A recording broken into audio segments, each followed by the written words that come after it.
Oi, gente, tudo bem? Hoje eu trouxe a peça de teatro Akhenaton para conversar um pouquinho com vocês nesse universo de Agatha Christie.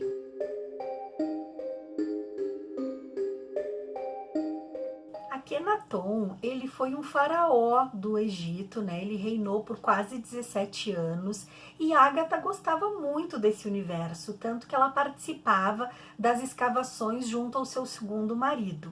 E eu tenho aqui nos diários secretos de Agatha Christie algumas informações sobre essa peça que eu vou contar agora para vocês. O autor deste livro, ele diz assim, ó: à parte a imensa produção já conhecida de Agatha Christie, existem também obras que são inteiramente ignoradas, exceto pelos seus fãs mais ardorosos. Essas obras são roteiros, tanto para o rádio quanto para o teatro, e foram todos representados ou publicados. E eles aparecem ao longo dos cadernos de Agatha Christie. O caderno 61 possui 40 páginas de anotações sobre a peça Akhenaton. Inclui muito material de pesquisa, bem como esboços para que a encenação no teatro pudesse acontecer da forma mais perfeita e como Agatha tinha imaginado. A primeira página desse caderno traz uma lista de personagens que na versão publicada tiveram algumas alterações, né? E ela é seguida por um esquema de abertura. Agatha pensou que essa peça poderia ser encenada em 3 atos e ela vai trocando o cenário conforme os anos vão passando. O seu esposo Max disse que essa era a melhor peça que Agatha tinha escrito. Porém, ela envia esse material para um artista, para um ator muito famoso na época, chamado Sir Jones. E aí esse homem responde dizendo que agradece muito, mas que não teria condições de se envolver com uma produção tão grande, né? E de fato, a Akhenaton, por muitos anos, ela não foi encenada. A gente vai ver lá em 2001 que ela aparece então no Festival de Teatro de Agatha Christie. Eu achei aqui algumas imagens no YouTube, eu vou colocar aqui para vocês verem como na modernidade eles conseguiram retratar lá um Egito bem antigo. A Agatha tinha muito material de pesquisa sobre o Egito, né? Ela vivia junto com o seu esposo Max ali no meio daquelas escavações e ela se interessava demais pela arqueologia. E ela vai trazer elementos aqui verdadeiros misturados com uma ficção. Então ela vai contar sobre a vida desse jovem faraó chamado Akhenaton, quando seu pai morre e ele então sobe ao trono. Por detrás dele tinha a mãe, que ela que estava regendo lá o Egito como a grande rainha, né? Ela conseguiu com que o esposo modificasse os documentos para que ela, enquanto mulher dele, enquanto rainha do Egito, reinasse enquanto o filho não estava preparado para subir ao trono. Ele seria um príncipe regente, né? Junto com aquela rainha que por detrás estava governando. Akhenaton, ele era considerado o filho do deus Sol e ele queria prosperar o Egito, mas através da beleza, da arte, da poesia. Ele queria afrouxar a mão forte do Egito, né, do reinado em cima daquela população, para que as pessoas se sentissem mais felizes. Com isso, ele foi conquistando muitos inimigos. E Akhenaton era casado com uma mulher belíssima, chamada Nefertiti. Juntos eles tiveram 6 filhas.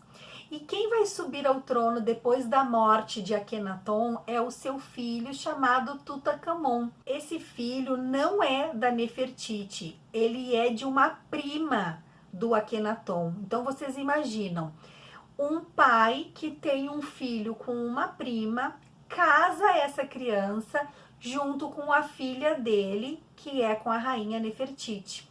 Então os primos e irmãos vão casar, Tutankhamon vai casar com a esposa dele e eles vão ter 2 filhas. Essas 2 filhas vão morrer em seguida.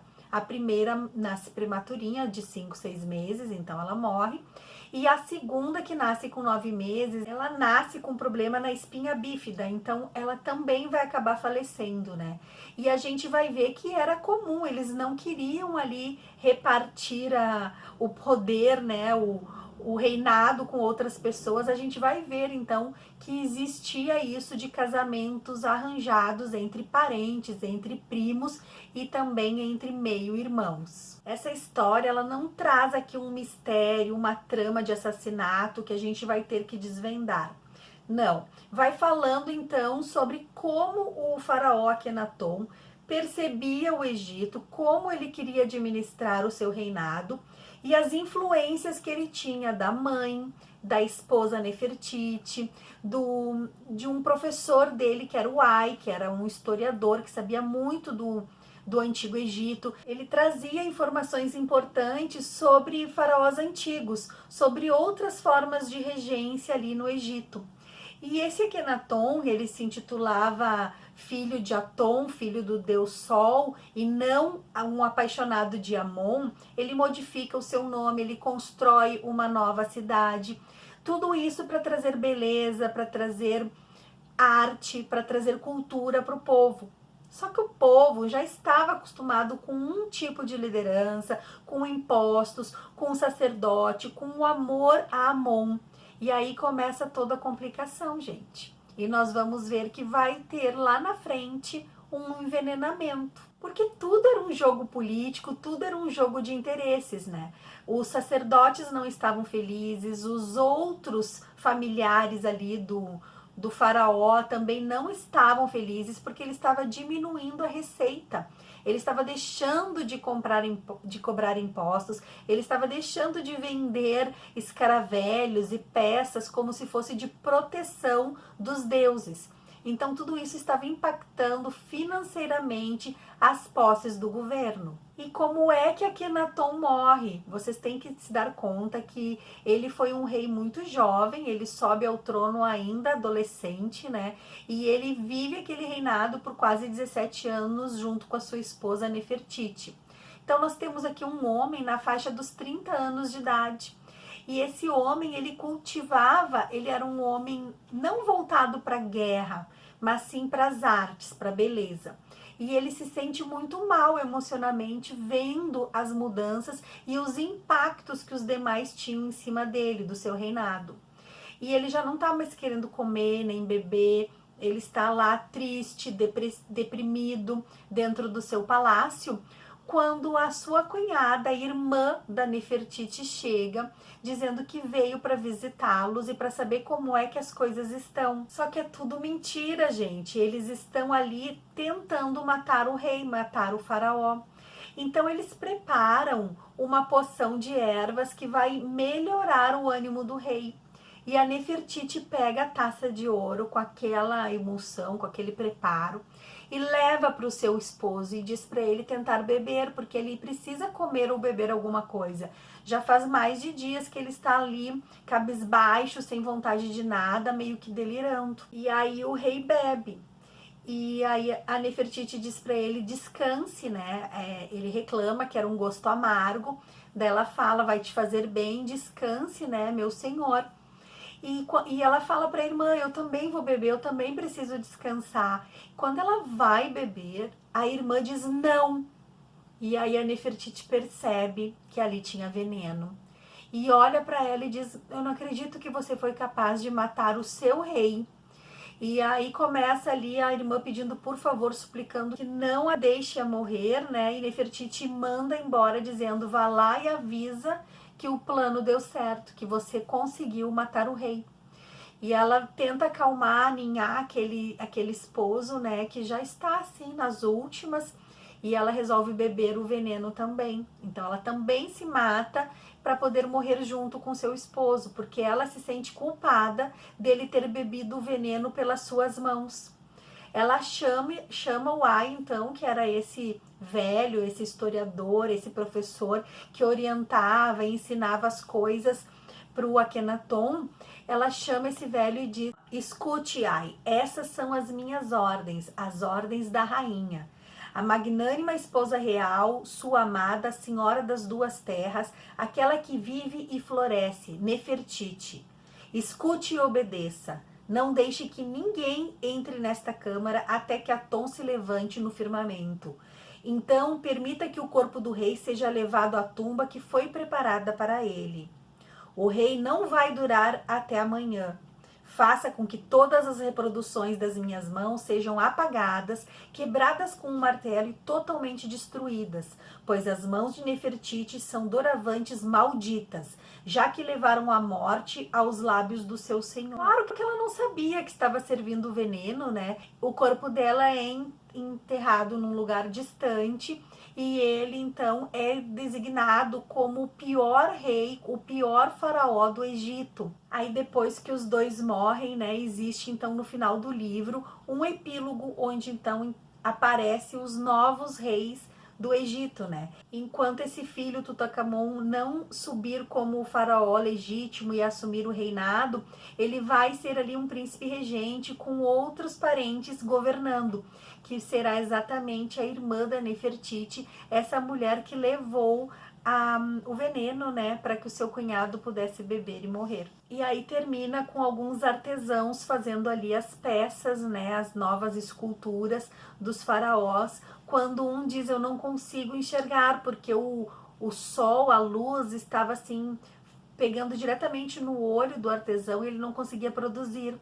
E aí a frase final é: quando a luz é forte demais, não dá para ver o que estamos fazendo. Ou seja, as pessoas às vezes, né, não conseguem ver claramente, são ofuscadas por outras emoções, por outras situações, que aqui é representado pela luz de Ra, a luz do deus, né, do deus do sol, do Egito, e eles não conseguiam perceber quem estava certo e quem estava errado naquele jogo político. Essa peça de teatro, né, escrita em 1937, lá quando a Agatha tinha seus 47 anos de idade, né, ela não foi encenada naquele momento e ela só foi ser transformada em livro em 1973. E esse livro aqui, dos Diários Secretos de Agatha Christie, vai dizer que, embora a peça não pareça em nenhum aspecto uma obra de Agatha Christie, exatamente por não ter o mistério, não ter aquela coisa quem matou, o que foi que aconteceu, né? Ela contém sim uma morte, que é essa morte por envenenamento, que um familiar, né, ou seja, a cunhada, a irmã da Nefertiti, provoca, traz ali para que o seu amor, o seu esposo, possa assumir o trono, o reinado do Egito, até Tutankhamon poder crescer e ser de fato o faraó, né? Então aqui a gente vai ver que Agatha traz uma forma diferente de escrever, um tipo de situação diferente e que infelizmente ela não conseguiu ver ali nos palcos, porque ela vai produzir ao longo da sua vida 18 peças de teatro. Começa lá em 1928 com a peça chamada Álibi, até 1972 com o Terceto de Violinistas. Eu fiz aqui uma lista para vocês verem que muitas das histórias de Agatha que foram transformadas em romance surgiram de uma peça de teatro, ou então que por causa de um romance, de um conto, elas foram levadas ao palco para serem encenadas. Claro que a peça mais famosa, a gente já comentou aqui no canal, foi a Ratoeira, né? Que eu vou até deixar o link aqui embaixo na descrição se alguém perdeu a narração dessa história. Mas vamos lá. Em 1928 a gente tem Álibi, em 1930 Café Preto, em 1931 Tímenes, que depois vai ser O Segredo de Tímenes. Em 1937 a gente tem essa aqui, né, o Akhenaton. Em 1930 a gente tem Filha é Filha, que depois ela vai publicar esse romance como Mary Westmacott. Em 1943 a gente tem o Caso dos 10 Negrinhos ou Os 10 Índiozinhos. Em 1945, Encontro com a Morte. Em 1946, Morte no Nilo. Em 1951, The Wallow, ou o que vai se transformar mais tarde na Mansão Wallow. Em 1952, A Ratoeira, sua peça mais famosa e que ficou por muitos e muitos anos em cartaz. Em 1953, Testemunha de Acusação. Em 1954, Na Teia da Aranha. Em 1956, Hora Zero. Em 1958, Veredito, que eu ainda vou contar aqui no canal. Também em 1958, O Visitante Inesperado. Em 1960, Retorno ao Assassinato, a gente já conversou sobre essa peça. Em 1962, Regra de Três, Uma Tarde na Praia, Os Ratos e a Paciente é um conjunto de contos, eles não foram transformados em livro. Eu já vi que tem essas histórias em PDF, eu vou ver se eu consigo baixá-las para poder contar para vocês, tá bom? É isso, gente. Hoje eu trouxe para vocês aqui mais uma curiosidade do universo de Agatha Christie, as peças de teatro que foram transformadas em livro, né? Então a gente conversou um pouquinho sobre esse faraó Akenaton, que ele governou o Egito lá em 1375 a.C. Tem até aqui uma nota de rodapé dizendo que Akenaton reinou o Egito de 1375 a 1358 a.C. Eu espero que vocês tenham gostado. Deixa aí um comentário para mim, um joinha, e a gente se vê no próximo post. Um beijo grande, fiquem com Deus e até a próxima história. Tchau, tchau!